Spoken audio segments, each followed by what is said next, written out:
Muy buenas noches a todos y a todas. Vamos a dar comienzo a la sesión de clase de hoy, viernes 10 de septiembre del año del Señor 2021. Estoy conectado con 39 estudiantes. Ellos son Álvaro Cavadía, Anderson Correa Espinal, Andrea Álvarez Vega, Andrés Felipe Agudelo, Beatriz Eleida Rodríguez, Blanca Nelly Monsalve, Cristian Mesa López, Cristian Alexis Cano, Diana María Giraldo, Eduardo Antonio Izaza, Edwin Adrián Higuita, Gloria Patricia Jiménez, Iván Monsalve García, John Dairon Monsalve, Juliana Marcela Higuita, Juliet Carolina Arango, Caterín Vergara Pérez, Laura Restrepo Cano, Laura Tejada Ramírez, Liliana Andrea Ladino, Luis Alberto Cano, Luis Eduardo Gómez, Luisa Fernanda Granada, Luisa Fernanda Mazo, Luz Aray Hoyos Ospina, Manuela Cárdenas, María Alejandra Ríos Muñoz, Mariana Castaño, Michelle Schneider, Olga Calderón, Orfameri García, Sandra Patricia Sánchez, Santiago de Jesús Espinal, Steven Mejía Bolívar, Verónica Castro, Vladimir Tibochá, Jessie de Enrique Barreto, Juliet Badel, Juliet Paola Hernández, Julie Elinei Bolívar Arcila. Espero que se encuentren todos muy bien, gozando de salud y bienestar. Hoy es la clase anterior al examen. El examen está para de hoy en 8 días.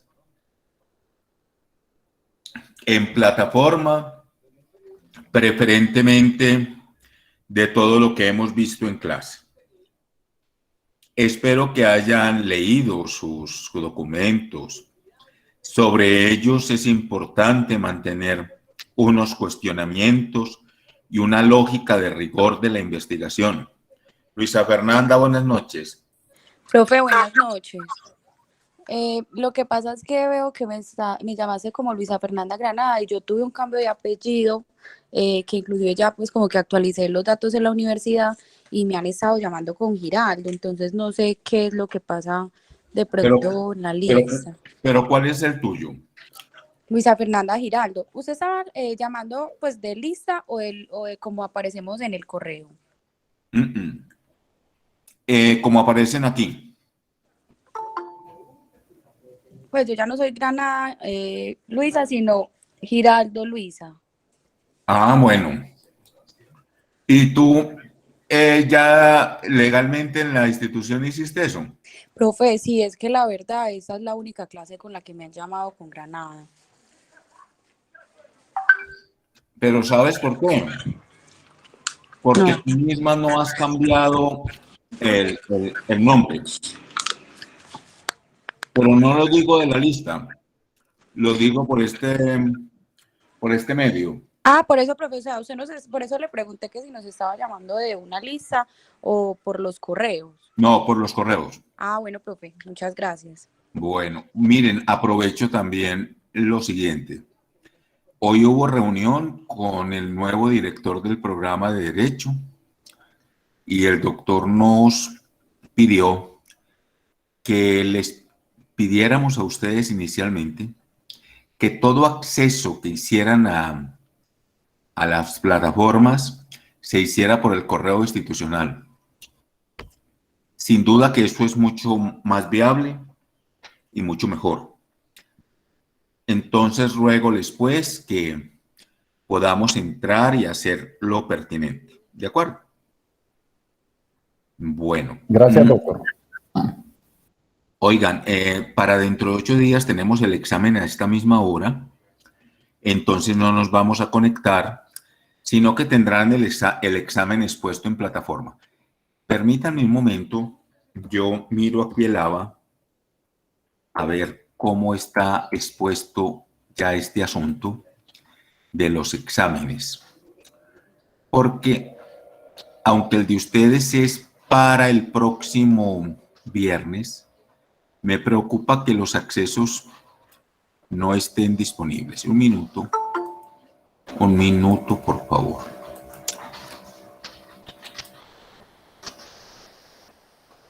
Quisiera, Iván, buenas noches. Profe, buenas noches. El caso es que, con respecto a lo que dice que hemos visto, es con base a los dos documentos que ha mandado, porque pues en más de una de sus charlas pues ha sido intervenciones de mucho conocimiento y de mucha importancia para nosotros, pero uno no toma como mucha nota pues lo que fue el derecho histórico y todo eso. Entonces, no No, sé si preferentemente y los dos documentos. claro, porque si lo otro es el contexto, ¿cierto? El contexto, pero son los dos documentos, claro. ¿Cómo vamos a preguntar contexto si no texto?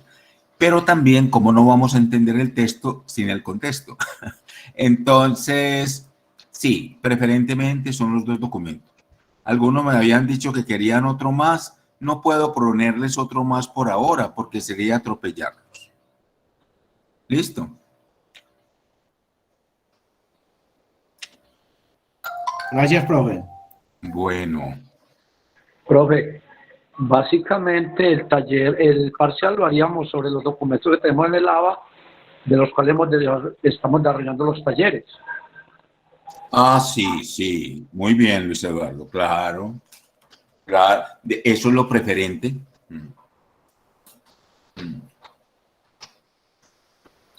Profe, Vladimir, buenas noches para todos, profe. Usted nos iba a explicar la metodología del examen, no sé si nos va a explicar el tipo de metodología no que te usted... oigo. Vladimir, ¿Me escucha, profe? ¿Me escucha? ves que yo estoy por aquí en Marinilla y en este momento está cayendo un lapo de agua, ¿viste? Tranquilo, ¿me escucha ahí mejor? Sí. Bueno, profe, usted nos iba, primero un saludo para usted y los compañeros. Segundo, usted nos iba a dar los parámetros del examen, o sea, me imagino que usted nos irá a decir más o menos el tiempo que vamos a usar en el examen y la metodología que usted aplica para el mismo. Y después, Ajá. y si la plataforma nos arroja resultados de una vez. Por favor y gracias. Sí. Era eso. Pero recuerda que hace 8 días yo les tenía unos casitos de penal a ver cómo esos casos no es que vayan a salir en el examen, ni mucho menos, no. Yo no doy sorpresas de esas. Pero esos casos, si vieras que son muy importantes, a ver, yo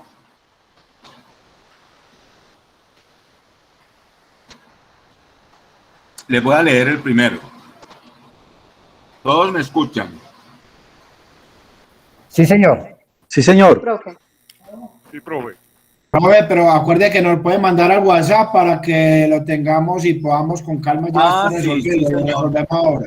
Sí, señor, sí. Deme un minutico. Un minutico. Ojalá también mande la última clase grabada, profesor, muy amable. Es que la pueden mirar en YouTube, ya está. Está en YouTube la clase. Gracias, doctor. Ya les voy a mandar eso.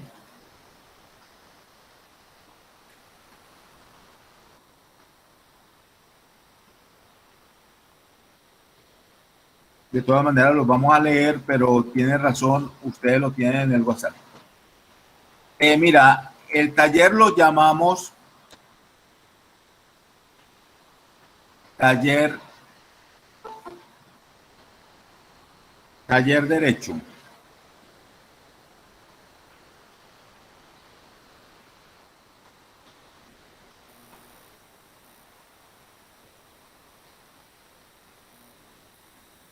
Bueno, ahí les va el WhatsApp.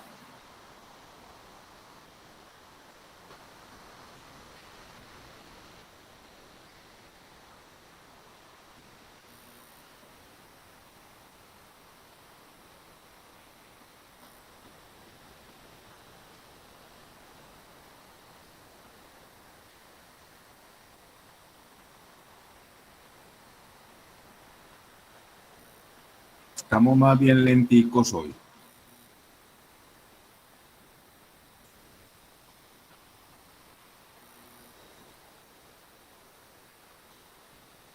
Aló, ¿me escuchan?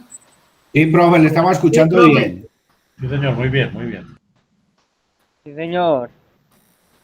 Lo que Fuerte, falta claro, es el café profe. con leche con buñuelos. ¿Perdón? Lo que falta es el café con leche con buñuelos. ¿Los comuñuelos? Pues para todos, profe, ya estando usted en Marinilla para que nos mande a todos. Ah, ya. Se los voy a mandar virtualmente. ¿Lo recibieron? Sí, profe, me llegaron 10. Bueno, Me doy por notificado. la ingesta que también sea virtual. Bueno, ahí está. Bien puedan.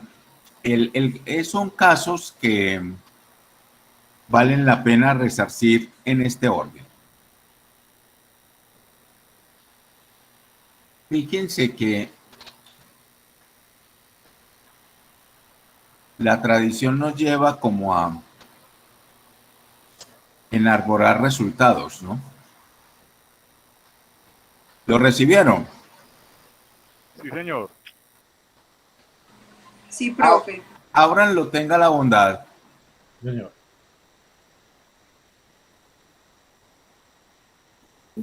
Doctor, qué pena. Los enviaste al grupo de WhatsApp. Sí.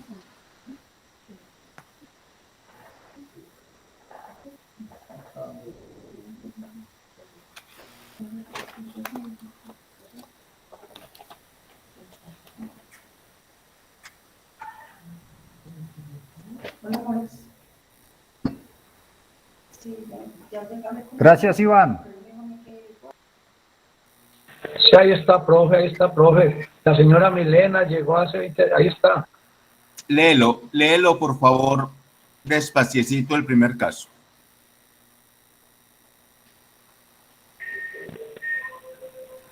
¿Me escuchan ahí? Sí.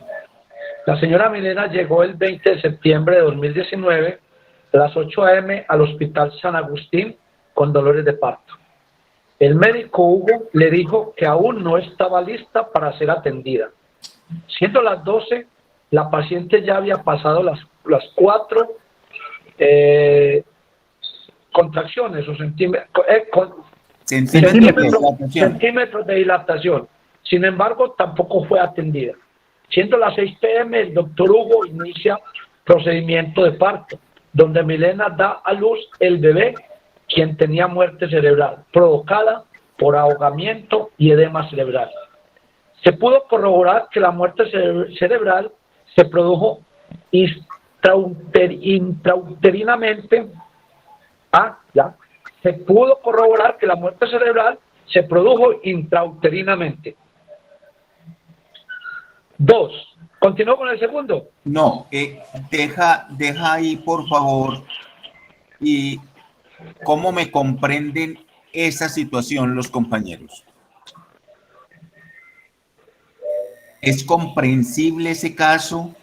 ¿Ese caso se puede mantener por criterios de investigación? Podríamos estar enfrente de una responsabilidad obviamente médica y alegar una responsabilidad civil ahí, ok, yo no sé, prove. Digo algo como estoy hablando por hablar. No, pero tiene razón. Ahí hay responsabilidad médica seria y hay responsabilidad civil. Pero entonces, ustedes saben cómo es esto en investigación. Vamos a identificar el problema. ¿Cuál es el problema? También podría ser porque no se llevaban a cabo los protocolos frente a madre gestante. Sí, señor. Ese es el peor de todos. Porque con 4 centímetros de dilatación, dice el protocolo que ya hay, es decir, se debe proponer el parto. Incluso con 3. Imagínense. Ahí es el problema. Entonces, ¿cómo se diseñaría el problema? Con lo que hemos visto en clase, con los documentos, ¿cómo se procedería a hacer una identificación del problema?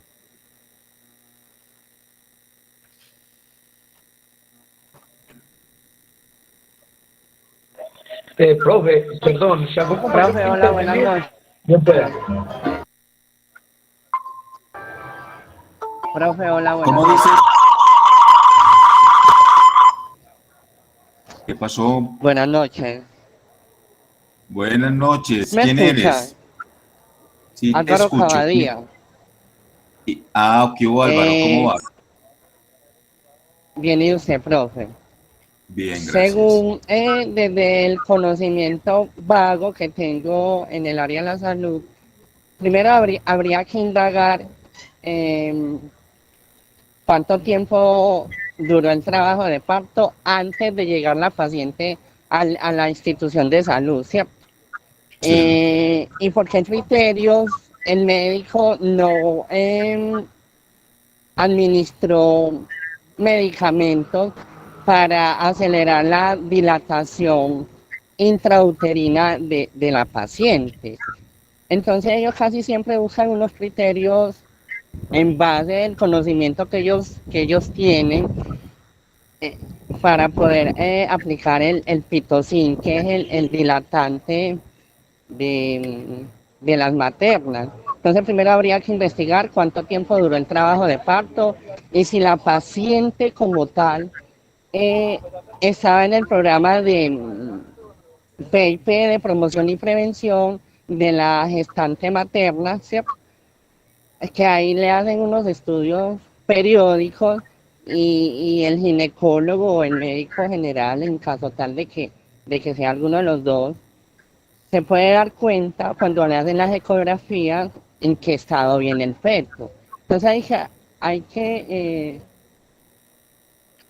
iniciar una investigación desde la base, ¿cierto?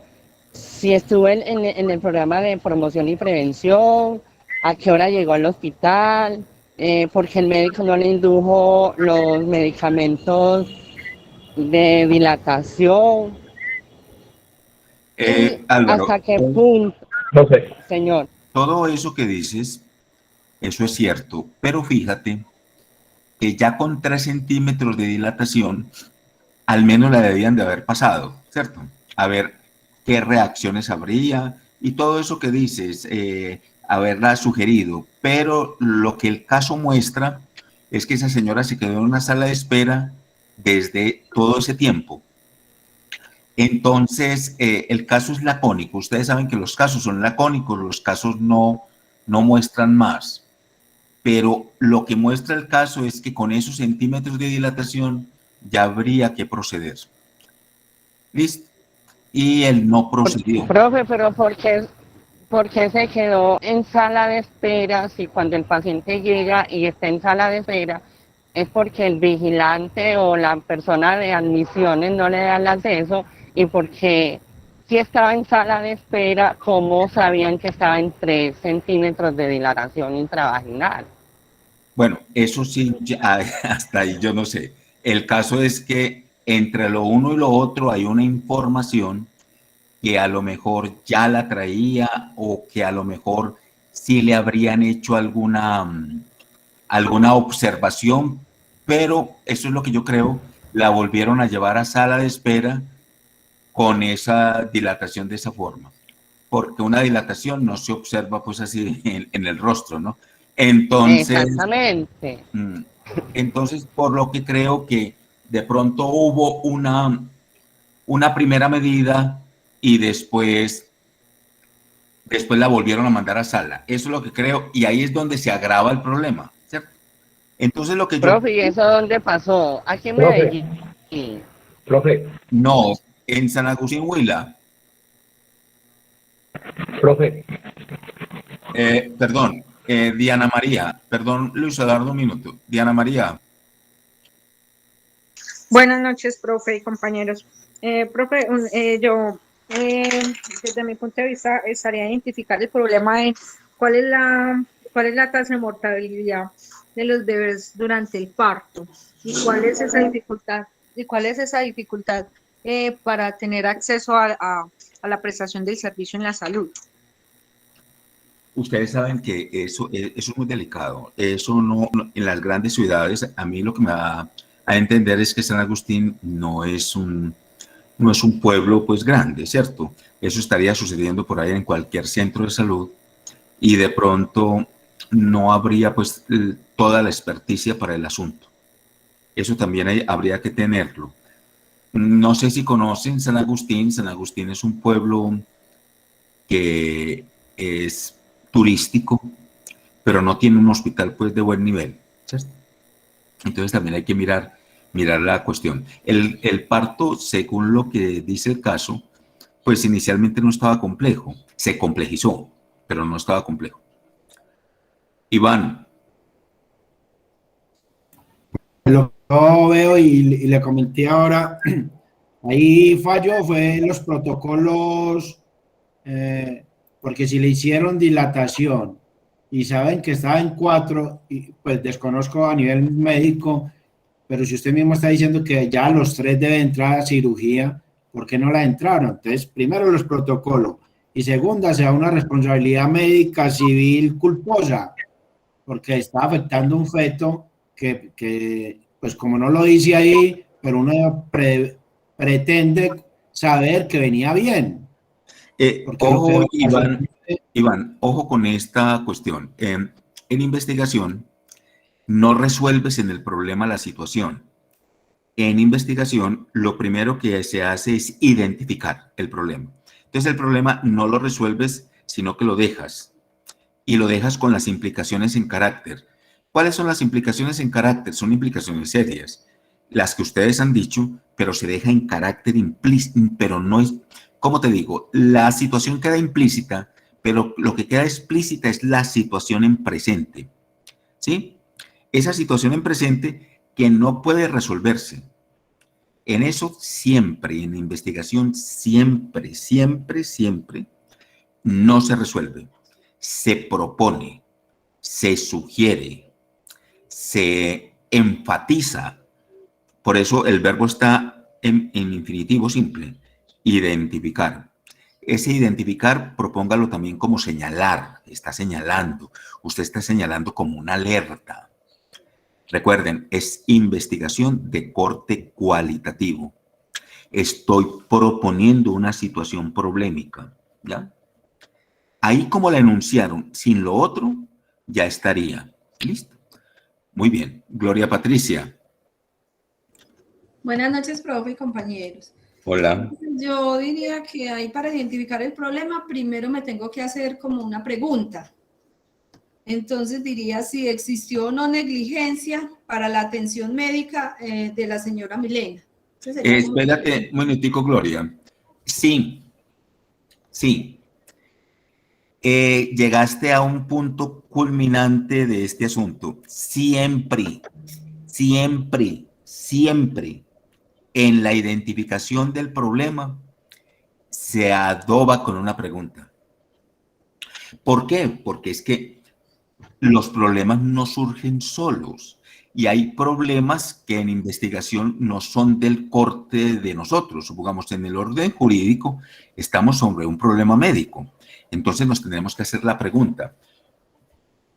La pregunta puede estar al comienzo o al final, pero siempre manteniendo la categoría. ¿Cómo así que la categoría? Entonces, si la pregunta está al comienzo, lo que sigue de identificación del problema es tratando de resolver la pregunta, pero si usted quiere ser más exacto, sería complejizar la pregunta.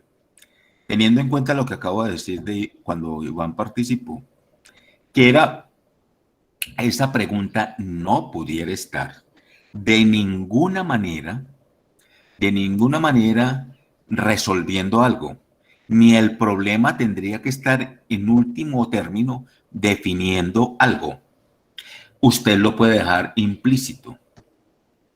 Usted puede preguntarse por la responsabilidad civil. En este caso, usted puede preguntarse por la responsabilidad médica, pero dejarlo ahí. Pero la pregunta sí es muy importante porque la pregunta orienta. La pregunta orienta. Pero también quiero decirles que si no hay pregunta, no quiere decir que está mal. Lo que pasa es que quedaría mucho más complejo y especial proponer la pregunta. Cristian. Profe, buenas noches. Hola. Profe, en cuanto a lo que usted acaba de mencionar, me pareció que tiene algo que ver con lo que decía el documento sobre que los estudiantes de Derecho tienen que ser muy explícitos en la investigación, porque hay veces traen vacíos ciertos aspectos, como en este caso lo que usted acaba de ese hecho en particular. Entonces, que ahí ayudan a nacer interrogantes para justificar nuevas normativas. O sea, hablaba el documento de que en algunas pruebas, como son las pruebas CIFE, se han ido identificando y han salido interrogantes de qué cosas necesitamos a posteriori. ¿Sí me hago entender? Sí, Cristian, y está muy, muy bien expuesto. Muchas gracias. Orfa Mary, buenas noches. Buenas noches, profe y compañeros. Profe, tengo entendido también que para las mujeres que están embarazadas hay unos programas prenatales donde queda la constancia si hay alguna anomalía en el embarazo, por si tiene que ir de urgencias al hospital. Lo primero que se mira es la historia clínica, y si hay esa anomalía que queda ahí en la historia, entonces es como una alerta que se le hace al médico cuando ella tenga alguna situación difícil para poder estar allí. Entonces el médico con base en esa información le da prioridad a la atención de la paciente.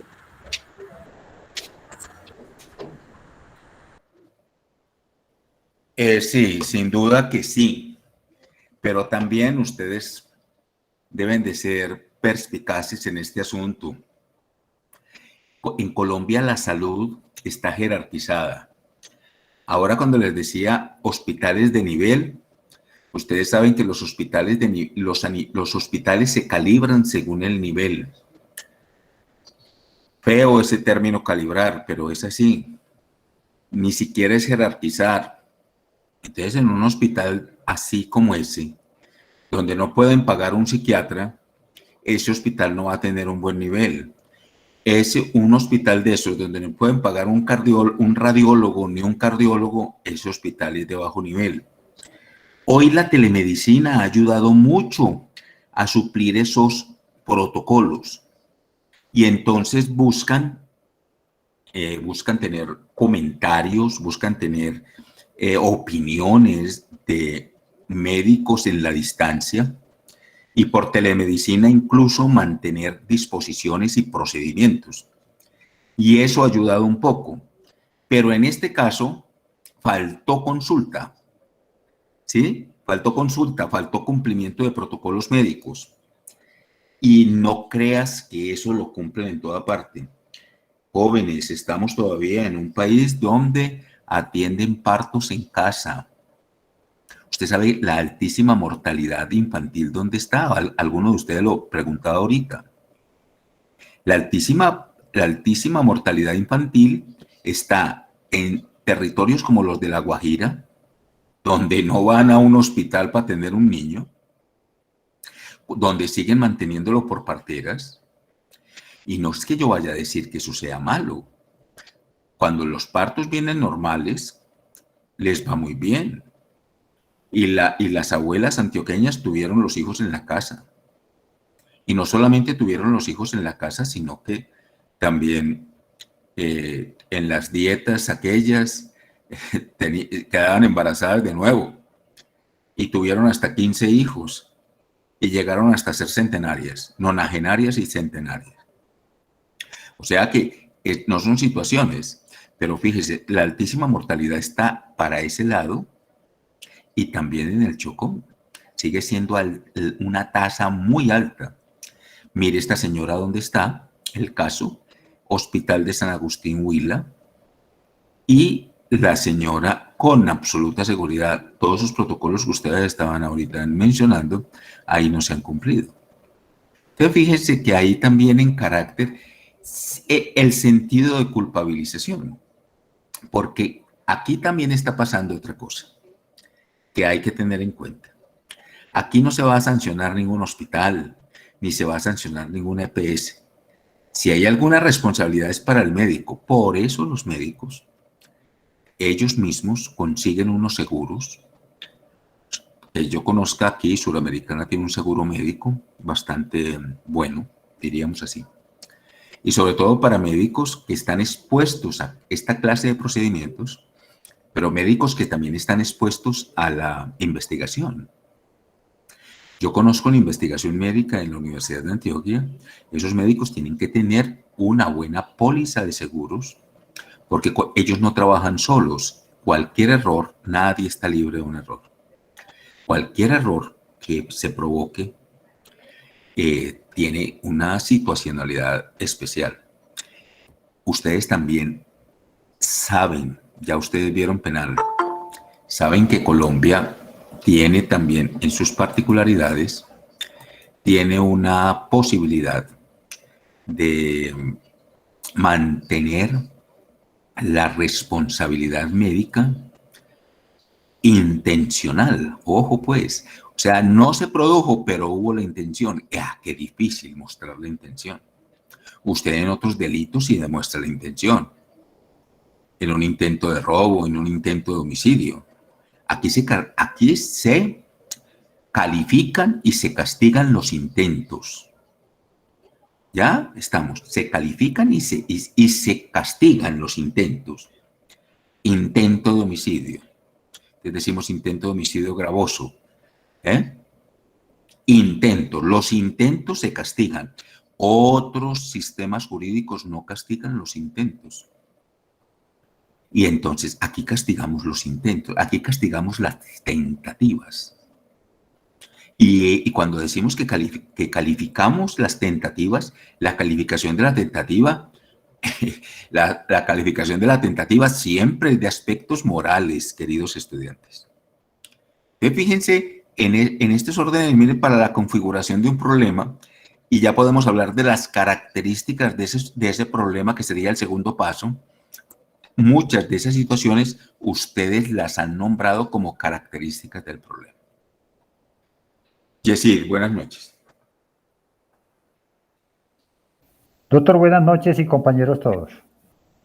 Volviendo al tema, doctor, vemos cómo al llegar la señora Milena al hospital, el médico sí fue diligente en su momento, ¿cierto? Porque determinó que aún no era hora para ingresarla al procedimiento de parto.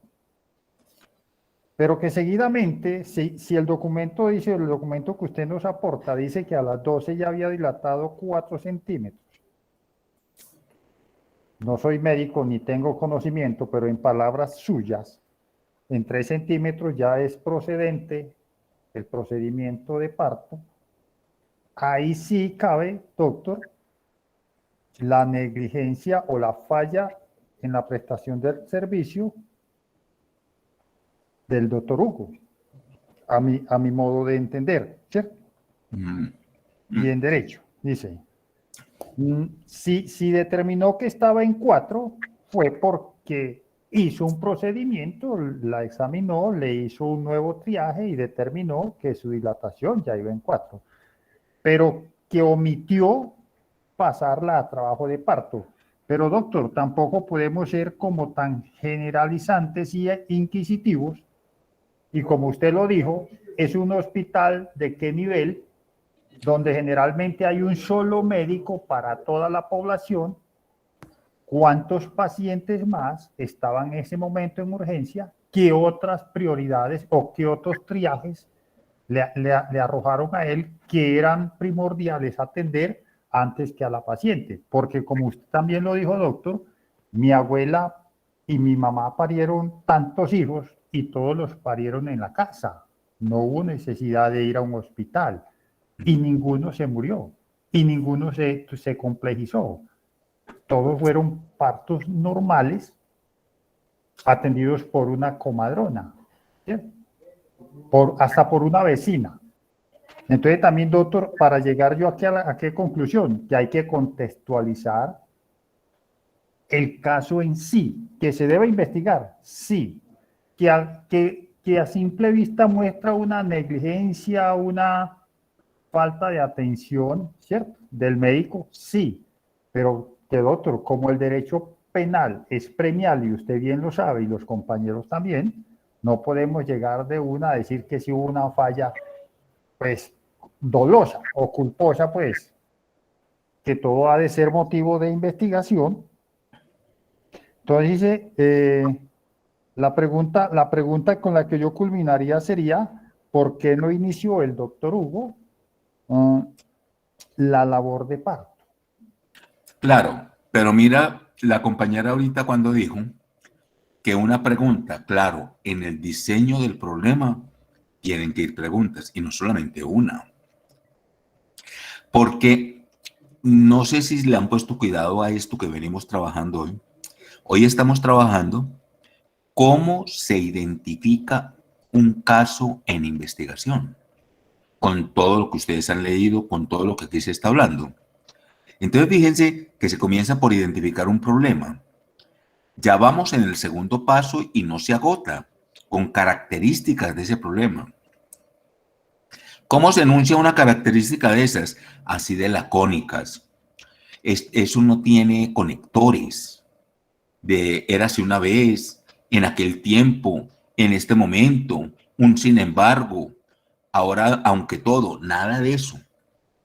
Simplemente se pasa de la enunciación del problema a las características. Miren para dónde vamos y van a ver ustedes cómo es de especial un caso y aprenden ustedes a analizarlo, porque es así. Este es el análisis de caso en investigación cualitativa. Levantó la mano otra vez Álvaro, bien pueda.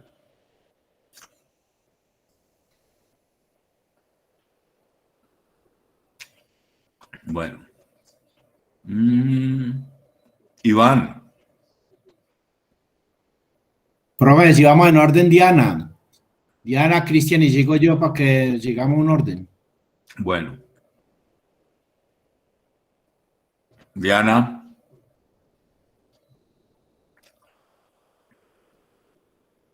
Cristian. ¿Cómo es que le quedó levantada, profe? Cristian Mesa. Se le quedó levantado. Sí.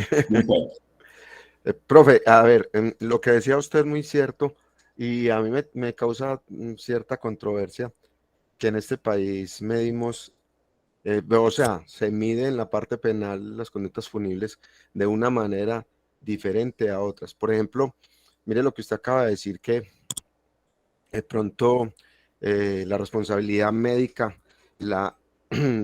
hay veces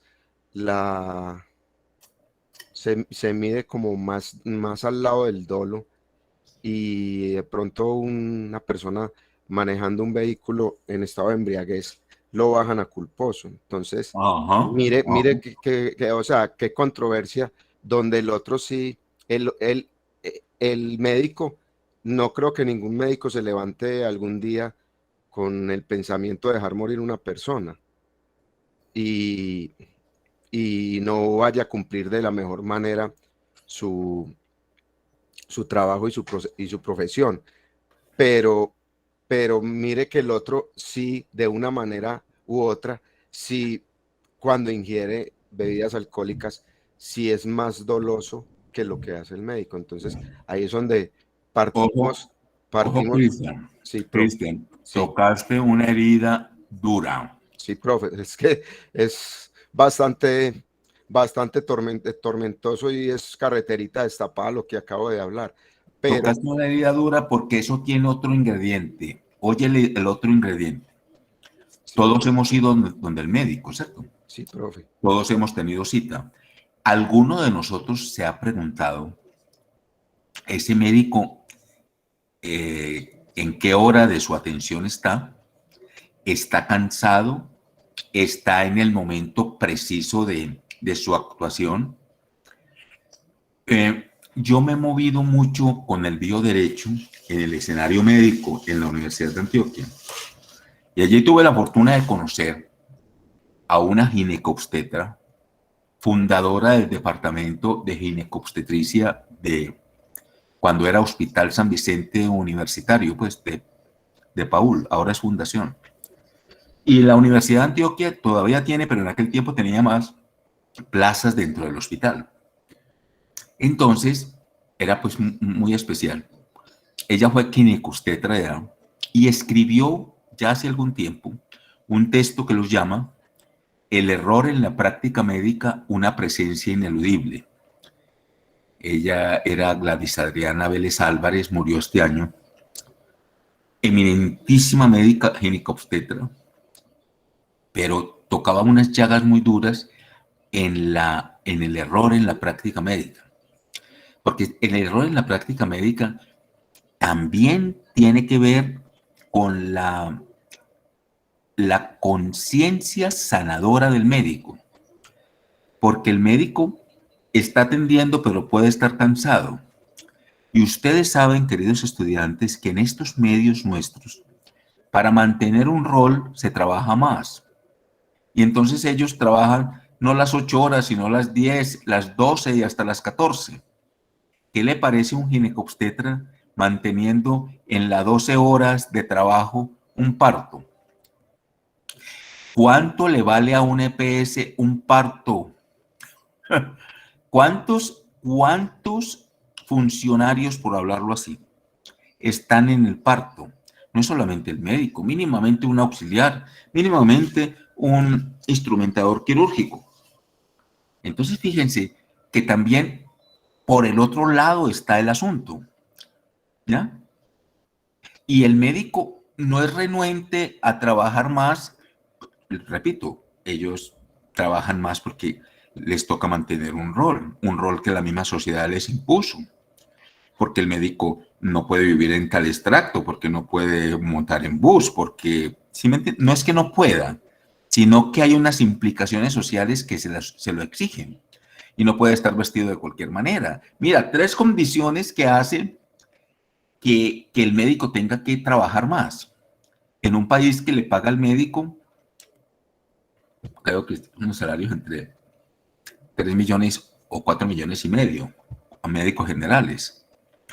Entonces, 3 millones 200 en las EPS. Imagínate, entonces, ¿cuánto más tiene que trabajar para comprar la ropita que acomodada, para pagar lo del carro, para pagar el apartamento? Date cuenta. Entonces, por eso se trabaja más. Profe, para pagar la deuda de la especialización, que es un jurgo de plata. Una especialización de un médico está alrededor de 80, 90 millones de pesos. Imagínense. ¿Dónde pasa? Porque también es escaso pasar. Entonces, fíjense, el abogado tiene que estar así como dicen ustedes, en la jugada para identificar un problema de estos. Y un problema de estos no puede ser a la ligera, porque a veces los proponemos muy a la ligera, ¿ya? Y vamos inculpando solamente en la identificación del problema. Este curso hoy les está enseñando cómo identificar un problema en investigación. Ya vamos en las características, pero mire, son ustedes los que lo han hecho. Y no estamos yendo en el primero. Mire, ¿cuáles son los pasos? Identificar, caracterizar, describir, relacionar y comparar. Y miren cómo es de especial el asunto. Profe. Les aconsejo, siempre pasar por el método analítico cualquier situación. Y verán que ustedes pueden hacer como un bosquejo general o un bosquejo mental y saber seleccionar las situaciones. Cristian. Profe, usted tocó un tema muy importante ahorita en lo que dijo sobre la doctora que ya falleció del nivel de error y el nivel de conciencia del médico. Y eso es muy cierto, porque yo en mayo, pues aquí muchos compañeros saben, estuve en una UCI y después cuando desperté del coma, yo analizaba muchas cosas que pasaban ahí en la UCI, y hay hay un nivel de enfermeras con un nivel de responsabilidad demasiado alto, y hay otras que simplemente van por cumplir. Inclusive me causó mucha, todavía me acuerdo de una que iba y me decía a mí, esta Luisa, se llamaba la otra enfermera, a esta Luisa sí le gusta limpiar mierdas, no, y eso se orina y ahí mismo los cambia. Entonces notaba yo que a ella no le gustaba mucho estar cambiando los pacientes. Entonces mire lo que usted habla, que el nivel de cómo llega la persona o cómo va y trabaja. Entonces, cómo nosotros, mire que ahorita cuando los compañeros empezaron a introducir sobre lo que usted aquí planteó, se abalanzaron a una responsabilidad civil, una responsabilidad médica, pero sin mirar las connotaciones y de por qué se llegó hasta allá. Ya hablando y debatiendo aquí, ya por ejemplo, Jessy dijo que de pronto el médico había tenido un nivel de muchos pacientes, porque yo cuando he ido de pronto a la EPS, uno tiene una valoración y hay veces lo valoran a uno y el médico lo valora de una manera y otros médicos de otra manera. Entonces, y según la valoración del médico ahí de turno, lo pasan a usted para que ya lo revisen o le apliquen medicamentos o algo. Entonces, mire que aquí tocamos un tema demasiado, es algo muy, muy complejo, porque las fallas médicas que son, pues obviamente son humanos los que están allá, son muy, muy, muy frágiles, porque aquí se da uno cuenta que cualquier error, mire lo que puede ocasionar. Es una vida que está aquí de por medio, entonces es algo muy... Pero fíjese, Cristian y compañeros, que eso es cierto, pero también es cierto que si usted mantiene un análisis del caso, el caso es el que le va mostrando todo esto. Mire, apenas estamos en el segundo paso. El segundo paso son las características. Por eso en esto se escribe lacónicamente, así, lacónicamente, sin carreta, las cosas como son, ¿ya? Entonces, fíjense, entonces no podemos hablar de responsabilidades médicas todavía, ¿no? Nada, vamos despacio. Profe. Dime, Iván. O sea, Jessy tocó un tema y usted ha venido tocando un tema, y yo considero que el problema no es tanto el médico, el problema es la responsabilidad del Estado. Primero, el nivel del hospital, si es de segunda, tercera, cuarta categoría, qué sé yo.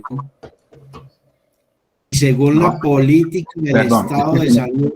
Iván, qué pena, si es que se me pasa, y eso que acaba de decir usted es muy importante. Mire, los médicos están categorizados. ¿Por qué? Están categorizados según los recursos que tengan. Entonces, yo no voy a decir de entrada que hay una responsabilidad médica cuando hay tan escasos recursos. Cuando en contexto pudiéramos prever que en ese lugar hubo varios partos, hubo varios heridos y hubo un solo médico. Es decir, que uno tendría que ir a elaborar el contexto. Por eso es tan importante hacer el estudio por el método analítico. Y lo que dijo una compañera ahora es supremamente importante. Todas esas preguntas que ustedes se vienen haciendo, no se las pueden hacer sino en la delimitación del problema. Miren todas las preguntas que salen, y esas preguntas se pueden hacer, pero esas preguntas se hacen ¿dónde? Se hacen en la identificación del problema.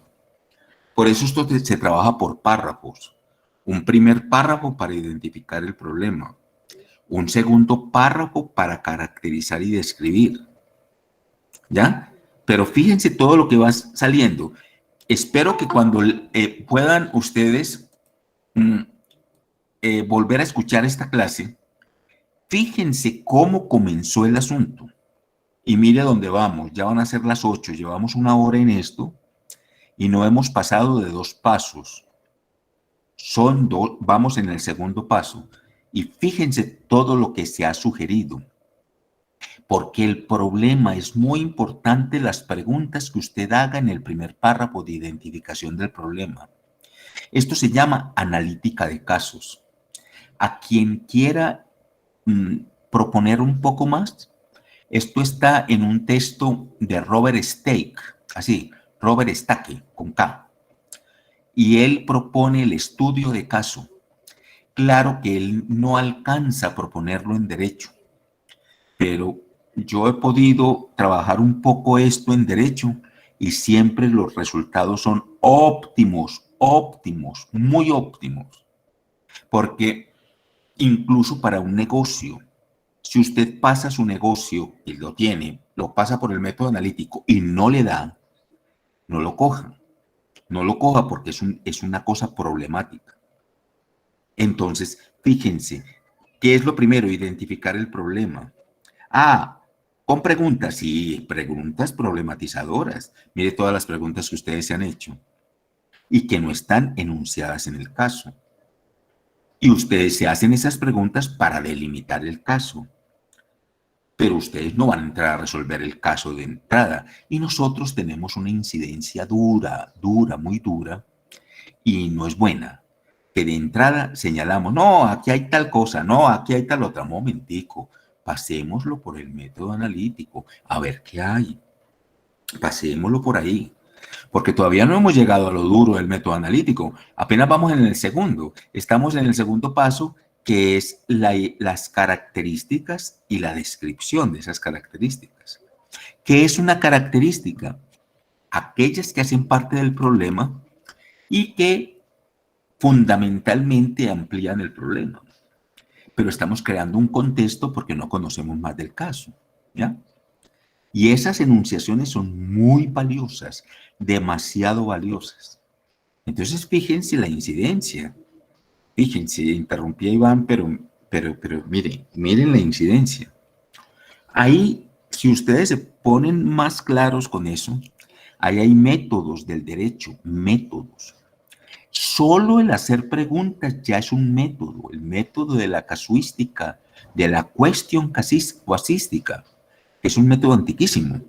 Estamos haciendo preguntas. Preguntas que no se responden con sí o no. Preguntas que se responden en contextos. ¿Ven? Entonces, ¿se acuerdan que hace 8 días yo les mencioné los casos? ¿No los va a poner? No, esperen. Con eso vamos a aprender. Iván, bien pueda. Entonces, uno lo que entra a analizar es que hay una problemática en la política de salud del Estado con respecto a la ciudadanía. ¿Por qué está categorizado por niveles, sabiendo que una ciudad o un pueblo debería tener el mismo hospital, o sea, la misma capacidad, los mismos instrumentos? Entonces, Jessy tocaba uno de los puntos que decía, falla de la presentación del médico. Sí, se puede haber falla por cansancio, lo que decimos, los médicos muchas veces trabajan que 12 por 24, 24 por 12. Yo no entiendo nada de eso, pero eso lo que hace es generar cansancio. Uno ve fotos, 4 o 5 médicos tirados en el piso porque ni siquiera tienen cama. Entonces, el problema es la política frente a la salud y frente al cuidado con los ciudadanos. Ahora, considero que esta investigación o cualquier tipo de investigación debe ser en el campo, o sea, el conocimiento. Aquí estamos partiendo de 4 o 5 elementos que nos dan, que llegó fulano en el hospital, que es médico y bueno, ¿sí? Pero ya en el trabajo de campo vamos a decir, ay, hijo de madre, este hospital, sí, es de nivel 3, de nivel 2, qué sé yo, pero el problema es el Estado. Entonces, yo diría que el primer problema es la política de Estado. ¿Por qué tienen tan abandonados los pueblos? ¿Por qué la categorización de los hospitales? ¿Por qué tienen un médico nomás y deberían tener 10? Sabiendo que en este país hay médicos y abundantes. Entonces, ¿por qué no los pagan? Pues dejaría uno como interrogante eso. y yo lo dejaría como la política de salud del Estado con respecto a los ciudadanos. Una pregunta pues que entré a hacer el análisis frente al problema que estamos planteando. Gracias, profe. Una cosita ahí, Iván. Este país hay grandes ciudades, medianas ciudades y pequeñas ciudades. Pregúntese una cosa, ¿cuántos psiquiatras hay en Colombia? Y en este momento hay como 1.500. De esos 1.500, casi todos están en las grandes ciudades, Medellín, Bogotá, Cali, Barranquilla, Barrancabermeja, aunque lo digo con mucho respeto, los costeños no, es una cosa cultural. Mire los psiquiatras que hay en la costa. ¿Sí? Mírenlo por salud mental, ¿sí? Entonces, y eso lo preguntamos con los psiquiatras, pregúntelo por los radiólogos, pregúntelos por los fisiatras. Bien pueda. No, solamente, aunque tenía otras inquietudes, pero las voy a ir dejando. Pero lo primero es para apoyar un poco lo que estaba acabando de decir. Yo, como tengo la fortuna de trabajar con la Secretaría Seccional de Salud del Departamento de Antioquia y conozco unas estadísticas, les cuento, compañeros y profesor, el tema de la psiquiatría. En este momento, con razones del estrés y la pandemia, ha habido unas patologías que se han agudizado fuertemente. Entonces les voy a contar un detalle. Existe un profesional que se especializa, que es el psiquiatra del sueño y también el psiquiatra del dolor. Y en este momento en Colombia solo tenemos 2 psiquiatras del sueño y 3 psiquiatras del dolor en todo Colombia.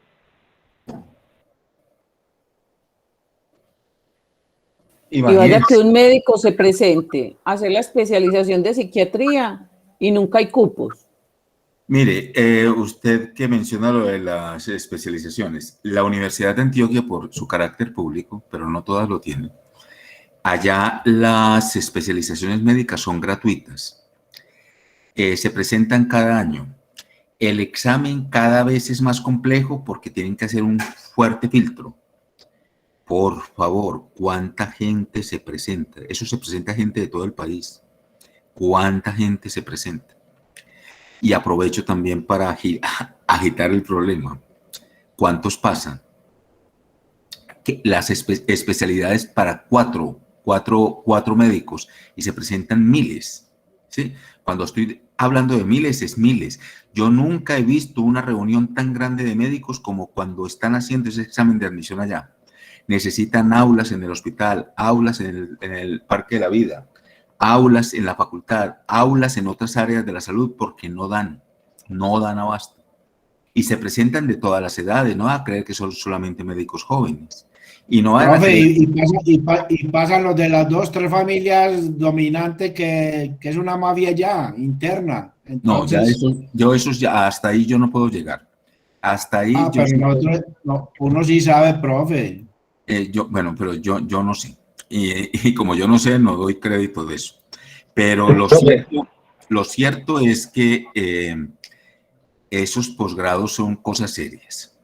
Bueno, bien, hay unos pidiendo la palabra y no se las he dado y ya son las 9:05. John Dairon, ¿cómo está? Profe, hizo usted voto de salvamento tan hermoso, muy bien.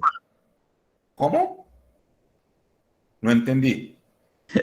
Se lavó las manos, quiere decir el compañero. Claro, profe. Claro. Muy bien. Imagínate. John Dairon. Profe, muy buenas noches y compañero, muy buenas noches. Lo que hay que analizar siempre en todo proceso de investigación es no solamente el método analítico, sino que hay otros tipos de método. Hay método inductivo, hay método deductivo que le puede servir a uno para poder desarrollar una investigación. También hay un punto intermedio donde se pueden utilizar los dos y no son, digamos, opuestos, sino que se pueden encontrar en un punto intermedio. Importante cuando usted vaya a hacer cualquier proceso, mire, todo el mundo entró a juzgar, a criticar, a cuestionar, ya vamos en el cuestionamiento de la política pública de salud frente a un caso particular de una muerte uterina de un bebé. Siempre a través de los métodos permite que usted pueda indagar y realmente utilizar las etapas precisas para el desarrollo de la investigación que usted va a hacer, sin hacer ninguna apreciación de forma a priori, sino que hay que hacer las etapas para poder llegar a lo que están diciendo. Si miramos el método inductivo, siempre tiene que desarrollarse 4 etapas: una observación donde se debe analizar qué se está o qué se procura determinar con esos hechos que se presentaron. Hay que determinar una hipótesis, siempre hay que hacer una explicación provisional del fenómeno observado para poder ir concluyendo y ir dando el alcance a donde queremos llegar con la investigación.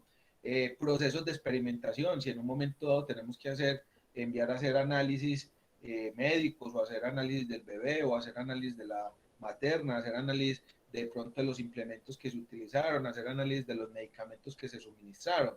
Y por último, hacer una generalización de ese proceso para poder determinar ciertos fenómenos.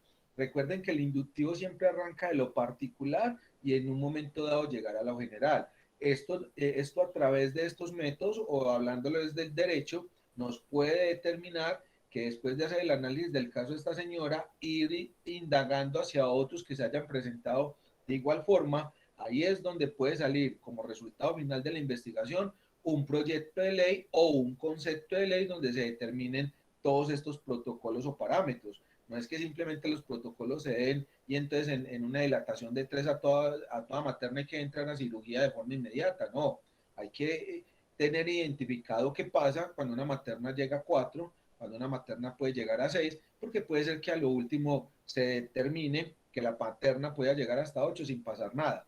Entonces, en el tema médico siempre hay que hacer esos análisis de forma individualizado, llegar a las estadísticas, como lo decía uno de los compañeros, en un momento dado revisar cuántos bebés fallecen bajo ese proceso, bajo ese tiempo que se demoró la madre en que fuera atendida, y a lo mejor pudo haber sido un caso particular de ella con algún tema congénito que tenía la madre que hizo que el bebé falleciera, y no un procedimiento médico general que en un momento dado genere pues de que ese médico lo vayan a condenar por algún proceso pues indebido. Entonces es muy importante siempre hacer claridad de los métodos, hacer las etapas en debida forma y no simplemente salir a hacer apreciaciones sin tener digamos una validación previa del desarrollo del... Eso es como cuando capturan a alguien, uno dice ya es culpable, no, venga, hagamos el proceso a ver. Puede ser que uno lo determine culpable y todas las pruebas y todo el desarrollo que se hace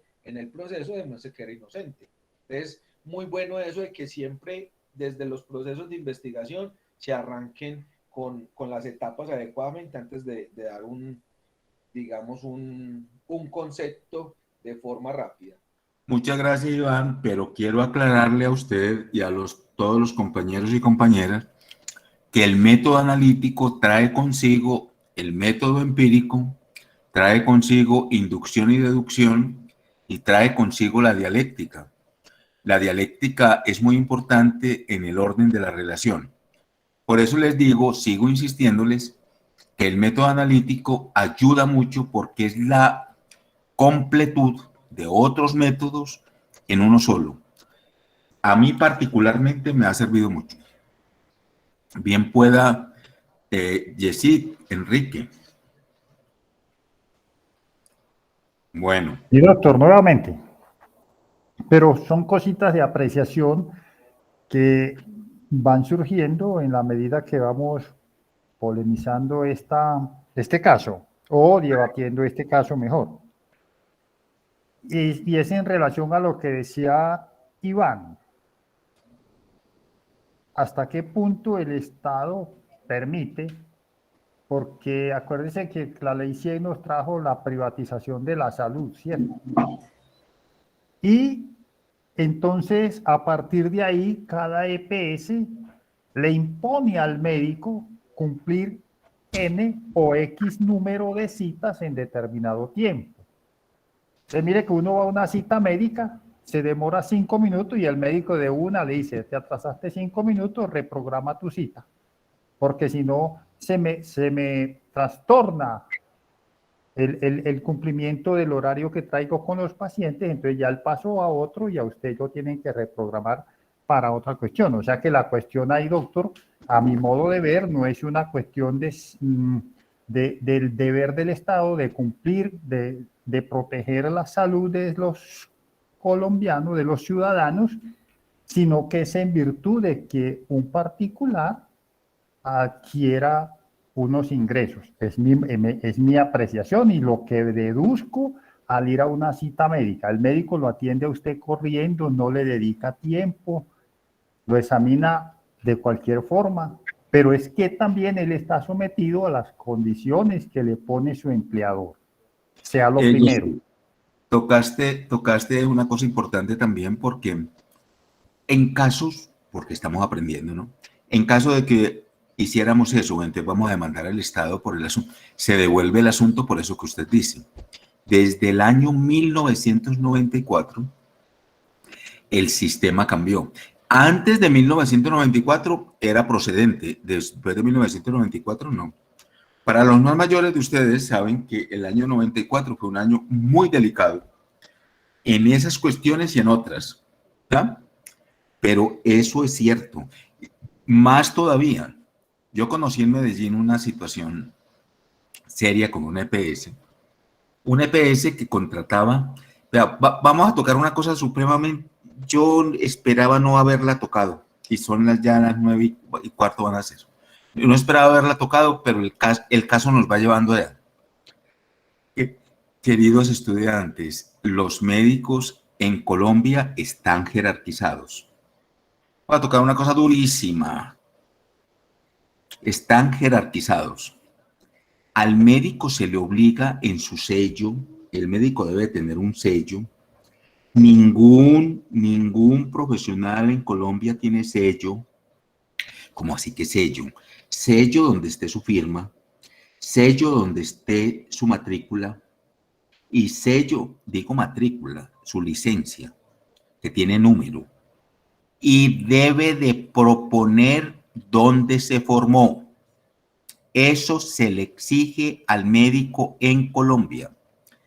Entonces hay EPS que contratan médicos de tal formación porque les puede probar en carácter menos que el de tal parte. Y conozco usuarios de medicina prepagada que se paran en la puerta cuando pidieron un servicio. Doctor, ¿usted en qué universidad se formó? Y dice la palabrita aquella que no la voy a mencionar, así como me decía aquel muchacho ahorita. No la voy a mencionar. Y, no, doctor.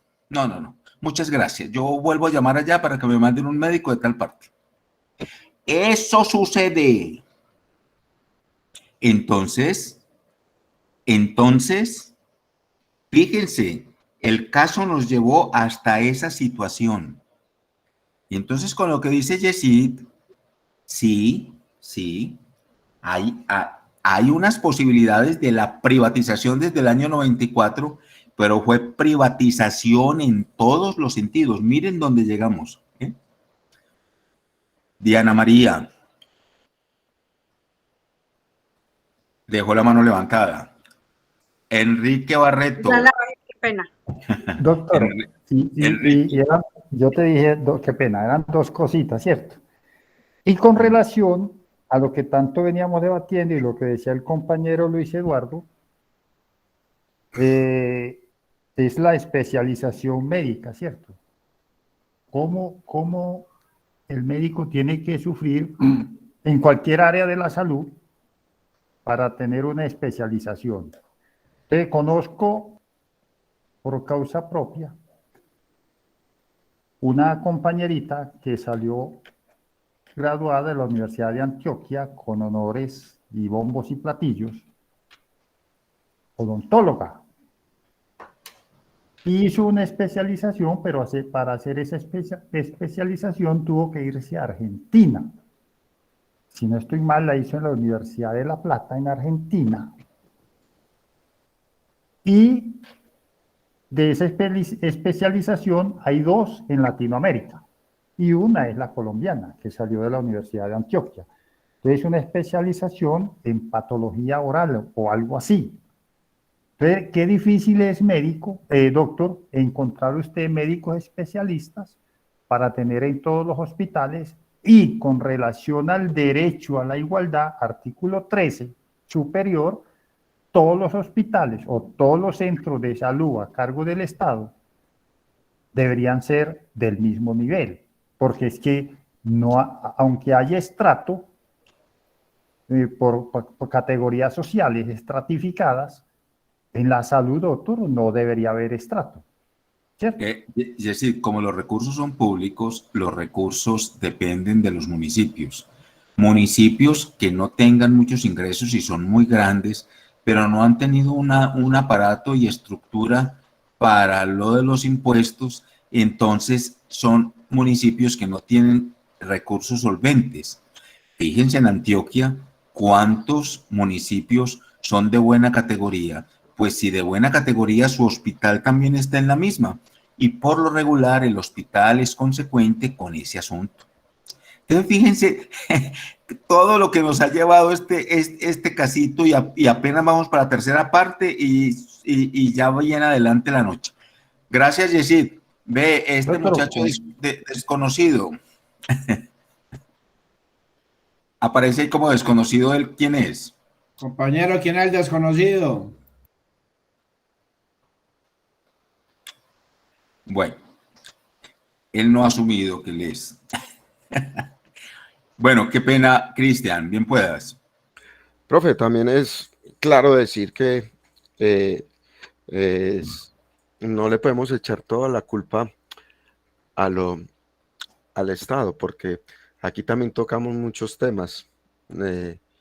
Si nos vamos al Estado, lo que usted acaba de decir es muy cierto. Los recursos se le dan a cada municipio, a cada departamento, y cada departamento le reparte a sus municipios.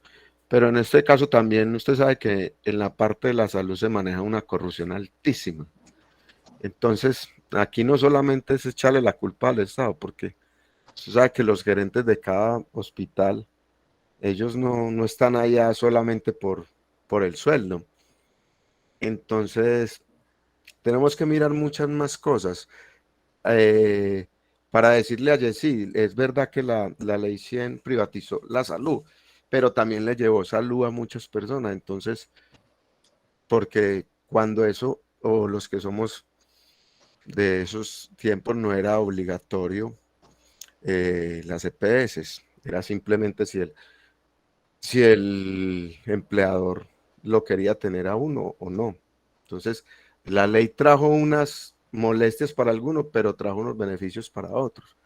Entonces, todos esos tipos de temas también surgen sobre esto es lo que usted acaba de exponer.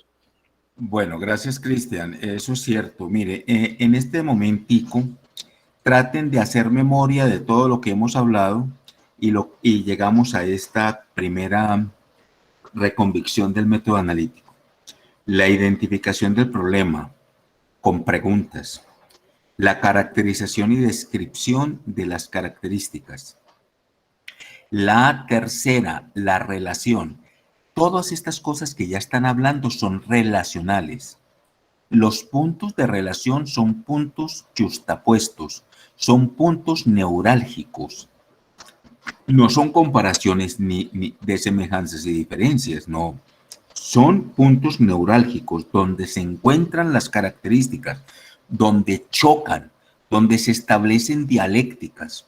Por eso les decía ahorita que el método analítico trae inducciones y deducciones, pero todas tienen que chocar en un punto, y ese punto de encuentro es la dialéctica. Y en esa dialéctica nos hemos encontrado. Mire todo lo que ha salido. Luego sigue la comparación de semejanzas y diferencias. Y por último, la conclusión. ¿Se dan cuenta todo lo que recoge el método analítico? Por eso el método analítico es la conjunción de otros métodos para llegar a un resultado. Amigo desconocido, ¿quién es usted? Él no sabe que él es el desconocido, levanta la mano. Profe, como él se conoce, entonces no sabe quién Profe, ¿Quién no seré yo, el que está hablando ahí seré yo. Sí, sí. ¿Quién es ¿Por usted? qué? Sí, es que usted no aparece con nombre. Tan raro, ¿no? Pues yo aparezco ahí como Mario Quintero, me imagino, ¿no? Pensé que era yo, profe. Ahí no aparece nada. Bueno, Mario, Amigo ¿quién pueda? desconocido. Mario. Vea, profe, que les cuento a los compañeros que tengo mucha gente conocida de la Universidad de Antioquia, grandes, con muy buenas notas, aprobaron su carrera y uno le da tristeza pues lo que cuentan, lo que ya muchos compañeros han dicho, que tienen que estar, entre comillas, la palabra es fea, sometidos a lo que impongan realmente quien dirige la salud en el país. Y muchas veces han tenido el valor de renunciar porque se cansaron de mandar siempre lo mismo, la acetaminofén y otro, porque están obligados. Miren que casi nunca cubren drogas de gran valor en beneficio realmente del usuario, sino que lo que se busca es privatizar a futuro la salud por donde sea. De ahí que muchas veces ellos sientan la necesidad muchas veces de irse a barrios a hacer, entre comillas, clínicas de casa de segundo piso, y ahí es donde realmente se está, por la insalubridad y por no tener los equipos apropiados, se presta precisamente para tener esos problemas cuando las personas que acuden precisamente para buscar un beneficio terminan precisamente fallecidas porque no hay, digámoslo así, las debidas medidas de seguridad. Pero mire, Entonces, usted tocó una cosa ahí, eso es una situación en Medellín. En los barrios grandes hay centros médicos particulares con médicos reconocidos. Cuando te digo reconocidos, son médicos muy reconocidos que tratan a las personas y la gente les tiene en el fragor popular mucha fe y prefieren ir donde ellos que ir a un EPS. Pero también, queridos estudiantes, para hacerlo más neurálgico, además, también consultan al farmacéutico, al que está ya vestido de blanco en la farmacia, a veces sin mayor formación, pero con mucha experticia, y le consultan sobre situaciones. Bueno, jóvenes, lo más importante de todo esto que hemos hablado hoy es someterlo a un método de investigación, ¿ya? Porque no estamos hablando de la vida onírica, ni estamos hablando de otra situación, sino de un problema en salud donde vamos a identificar ese problema, a caracterizarlo, a describirlo, a relacionarlo, a compararlo y a concluirlo. Entonces, ya tienen los casos ahí. Esa va a ser nuestra primera actividad para el segundo corte, pero iluminados con los procesos de investigación cualitativa. Esos procesos de investigación cualitativa que están sugeridos a lo largo de este curso. Y que, bueno, ahí paramos.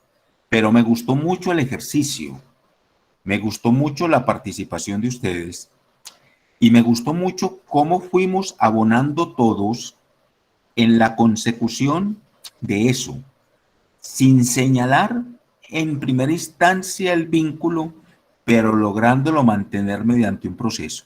Le repito, no es el único. Hay más, supongamos, se puede aplicar solamente el método inductivo y ya. Se podría aplicar el método deductivo y ya. Pero este curso te invita a que practiques el método analítico y lo propongas a partir de estas situaciones. Bueno, profe. Sí. Entonces, como para contextualizarnos, imagino que nos vas a colocar el parcial, nos vas a plantear una casuística y nosotros con este tipo de métodos vamos a hacer vamos a entregar un concepto y así pues avanzaremos en ese parcial. No, de pronto ese pudiera ser, Luis Eduardo, el segundo parcial. En el primer parcial es un conocimiento categórico de los textos, unas deducciones de los textos, unas implicaciones de los textos, no categorizaciones textuales de los textos porque eso no tiene sentido, pero sí aplicaciones mínimas de los textos a contextos y a contextos mínimamente jurídicos. Es un examen sencillo de apropiación de conocimientos, pero más bien centrados en los dos textos que hemos visto. Sí. Bueno, última intervención de esta noche, Eduardo Antonio Izaza Otálvaro. Profe, yo creo saber por qué aparezco como desconocido. Como la pantalla de mi portátil se apagó, entonces lo estoy haciendo desde el celular, por eso no me funcionó. Por eso, pero aparece aquí desconocido. Pero bueno, ya no lo eres. Bueno, Eduardo. Profe, compañero, buenas noches. La pregunta es la siguiente, que es como una pequeña inquietud referente al caso que estamos tocando de este médico y de esta señora pues que fue sometida a ese procedimiento y las cosas no salieron como debía de ser, y todo lo que hemos socializado pues de que es un municipio turístico, San Agustín Huila, pequeño, de escasos recursos, de pronto un solo médico, un hospital de un nivel pues de pronto en unas circunstancias pues no ideales o idóneas. La pregunta, entonces este médico y se entiende de que todo el mundo es inocente hasta que no se le investigue lo contrario y que se le haga un debido proceso. Una persona de estas que tuvo una connotación en un procedimiento como el que estamos analizando, entonces él sale o no sale culpable, no, sino que a la señora le pasó esta situación, se le murió el bebé y es el único médico que hay en la población, y toda la población se da cuenta de lo que sucedió y de lo que pasó. Entonces este galeno sigue trabajando normal, porque obviamente él no es culpable, no se le ha hecho una investigación exhaustiva, no se le ha iniciado un debido proceso. Pero entonces una persona en las cualidades en las cuales fue la señora que la atendieran y todo lo que le pasó, yo me imagino que ya se abstendría de ir sabiendo y conociendo lo que le pasó a la vecina. ¿O usted qué opina, doctor? No es así, Eduardo. Y con esto terminamos. Y si algunos tocaron puntos en la llaga, vos la abriste del todo. Aquí en Colombia estamos acostumbrados al paternalismo médico. Alguno de ustedes lo dijo ahorita. No vamos a dudar de la experticia del médico. No vamos a dudar de que hizo todas las cosas de mejor buena voluntad. No lo vamos a inculpar. Y si se levanta una voz de inculpación, habrán otras que acallen eso, porque por encima de todas las cosas seguimos creyendo en el juramento hipocrático, seguimos teniéndole fe a los médicos, seguimos creyendo que son profesionales al servicio de nosotros y que lo que ellos hacen, con todas las limitaciones, siempre estará bien hecho. Recuerda, paternalismo médico. ¿Cuándo se acabó el paternalismo médico? Pero jurídicamente en Colombia, en 1994. Pero aún seguimos pensando que lo hay. Miren, por favor, la importancia de todo lo que hoy hablamos. Aquí no hay de entrada de decir que hay un derecho médico, no. Pero yo sí conozco en el país universidades muy respetuosas y responsables que tienen especializaciones sobre responsabilidad médica. Y creo que el externado tuvo una especialización, no sé si todavía la tendrá, en responsabilidad médica. Esto abre un abanico de posibilidades, pero tengan presente eso del paternalismo médico. Nunca ha existido paternalismo jurídico, nunca. Y usted sabe cómo reconoce el fragor popular al abogado, pero al médico, con el médico, es un gremio sobre el cual han mantenido eso, las situaciones de paternalismo, de no dudar de su buena fe, de creer en su juramento hipocrático. Bueno, jóvenes, son las 9:30. Fue una clase me gustó mucho, muy buena. Feliz noche, profesor. Muchas gracias a todos. Profe, muchas gracias. Feliz noche. Feliz noche. No, pero permítame en 2 palabritas, no se vayan todavía, un minutico. Dentro de 8 días no vamos a entrar por acá de entrada, sino que dentro de 8 días, por favor, ustedes van a encontrar el examen en plataforma, ¿ya? El examen plataforma para realizarlo. Realizan el examen en plataforma, no es una cosa larga, y eso les da el resultado, pero nos reunimos un poquito como para resolverlo y resolver dudas que a lo mejor hubo y cerramos la sesión. ¿Les parece? Listo, profe.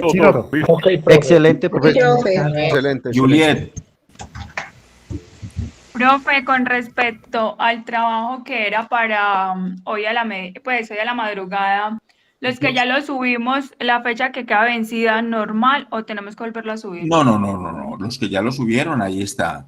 Esa fue una prórroga que les dimos porque de verdad, y les pido excusas, siquiera lo mencionas, yo tuve un inconveniente cuando puse los trabajos. Álvaro me lo hizo saber, pero me lo hizo saber de otra manera, y entonces por eso era que yo no daba. No era que no había sitio para proponer las actividades, sino que yo había puesto las mismas fechas de cierre y entonces no les podía recibir los trabajos, por eso era. Pero ya está organizado y les di nuevas fechas y no se dejen coger la noche para eso. Gracias, doctor. Profe, muchas gracias. Gracias, profe. Gracias, profe. Buenas Feliz noches. noche. Hasta luego. Gracias, feliz Bueno, buenas noches. Para todos, muchas gracias. Muchas gracias, luego. profe. Y estén muy bien. Gracias, profe. Chao. Profe, muchas gracias.